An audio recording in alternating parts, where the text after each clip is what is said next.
Hello students, in last video we have discussed about the evolution of computers, and that evolution we can also generalize in a form of generation of computers. And here if we talk about generation, so we can consider 5 types of generations which explains for the evolution of computers.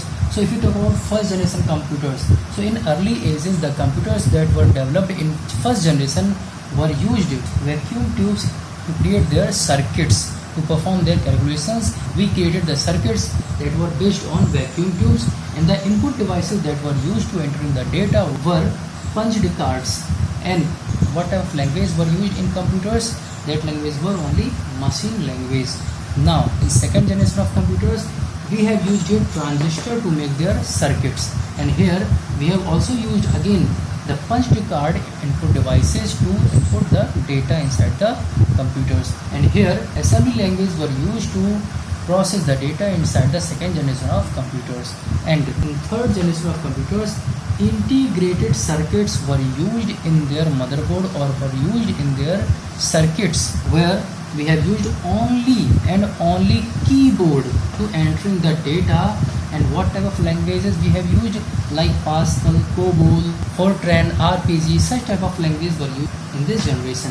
Microprocessors are using in fourth generation of computers, where we provide the input for the data that by using the input devices which are keyboard, mouse, scanners, all types of physical devices that we are using to entering the data inside the computer are coming under fourth generation of computers. And here we are using the different types of high level languages that are like C++, Java language, PHP language. Many languages are used in this generation. And if you talk about the fifth generation, in fifth generation we are making the circuits by help of optical fibers for artificial intelligence. Here I have written AI. AI is for artificial intelligence.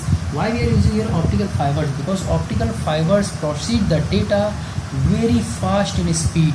The speed of the processing data inside the optical fiber is very fast.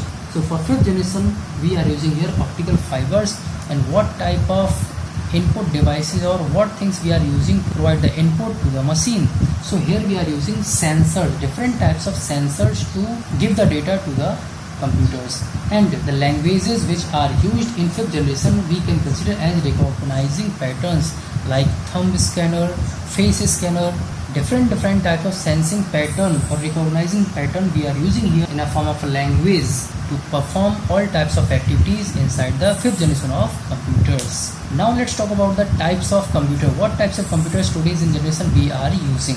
So here we are going to discuss about these type of computers that are in our syllabus, where first is here, that is microcomputers, second is desktop computers, third is laptop computers, fourth is mini computers, fifth is mainframe computers, and sixth is here supercomputers. So first, what are microcomputers? Microcomputers are, micro means very small, micro which means very small. So microcomputers are the computers, or we can say that these are PC or personal computer.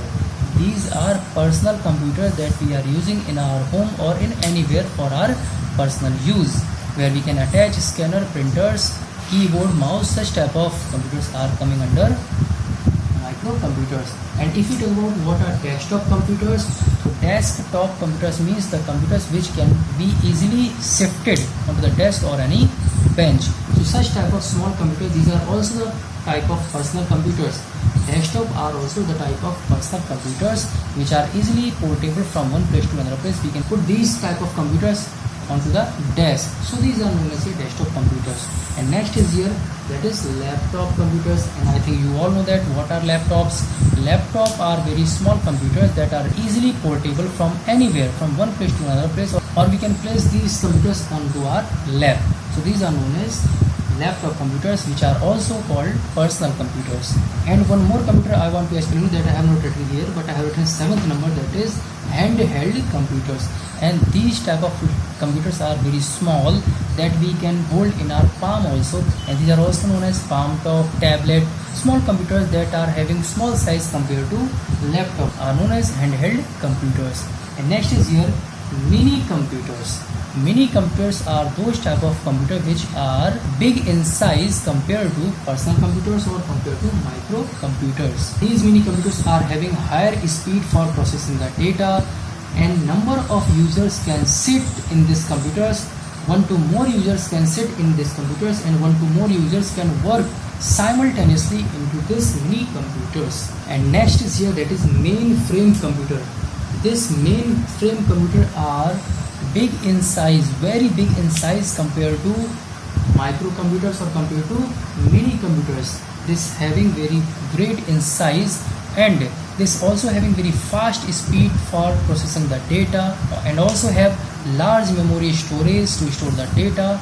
And we can say that hundreds user can sit together and can work together. Hundreds user can work together into the mainframe computers. Means that if you talk about the examples of this mainframe computers, so these computers generally are used in banks, in airline, railway, for booking the tickets, for large organizations, universities, and for the state exchange markets. Different types of very big organizations are here which are using such type of mainframe computers. And at last, that is supercomputer, and the name that you can see here, that is super. This type of computer having the great speed for the processing data, and great large size to store the data. These supercomputers are most powerful computers and having huge processing speed. These type of supercomputers generally are used in for weather forecasting, space research, satellite control, etc. So for the big activities or for the big applications, we are using here supercomputers. So students, this was the topic for first chapter, that was evolution of computers. Now this topic is completed, and next chapter we will do in our next class.